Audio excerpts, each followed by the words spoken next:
தூய லூக்கா எழுதிய நற்செய்தியிலிருந்து வாசகம். அதிகாரம் 1, இறைவசனங்கள் 31 தொடக்கம் 56 முடிய. அக்காலத்தில் மரியா புறப்பட்டு யூதேய மலைநாட்டில் உள்ள ஓர் ஊருக்கு விரைந்து சென்றார். அவர் செக்கரியாவின் வீட்டை அடைந்து எலிசபேத்தை வாழ்த்தினார். மரியாவின் வாழ்த்தை எலிசபேத்து கேட்டபொழுது அவர் வயிற்றில் இருந்த குழந்தை மகிழ்ச்சியால் துள்ளிற்று. எலிசபேத்து தூய ஆவியால் முற்றிலும் ஆட்கொள்ளப்பட்டார். அப்போது அவர் உரத்த குரலில், பெண்களுக்குள் நீர் ஆசி பெற்றவர், உம் வயிற்றில் வளரும் குழந்தையும் ஆசி பெற்றதே. என் ஆண்டவரின் தாய் என்னிடம் வர நான் யார்? உம் வாழ்த்துரை என் காதில் விழுந்ததும் என் வயிற்றினுள்ளே குழந்தை பேருவகையால் துள்ளிற்று.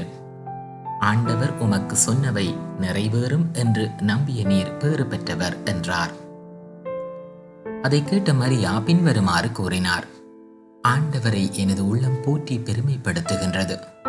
என் மீட்பராம் கடவுளை நினைத்து என் மனம் பேருவகை கொள்கிறது. ஏனெனில் அவர் தம் அடிமையின் தாழ்நிலையை கண்ணோக்கினார். இது முதல் எல்லா தலைமுறையினரும் என்னை பேறு பெற்றவர் என்பர். ஏனெனில் வல்லவராம் கடவுள் எனக்கு அரும்பெரும் செயல்கள் செய்துள்ளார். தூயவர் என்பதே அவரது பெயர். அவருக்கு அஞ்சி நடப்போருக்கு தலைமுறை தலைமுறையாய் அவர் இரக்கம் காட்டி வருகின்றார். அவர் தம் தோள் வலிமையை காட்டியுள்ளார். உள்ளத்தில் செருக்குடன் சிந்திப்போரை சிதறடித்து வருகின்றார். வலியோரை அரியணையின் நின்று தூக்கி எறிந்துள்ளார். தாழ்நிலையில் இருப்போரை உயர்த்துகின்றார். பசித்தோரை நலன்களால் நிரப்பியுள்ளார்.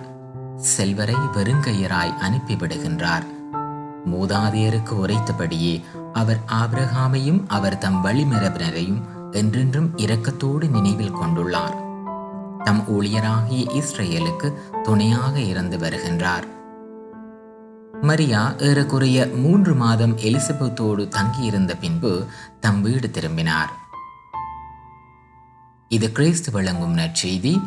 கிறிஸ்துவே உமக்கு புகழ்.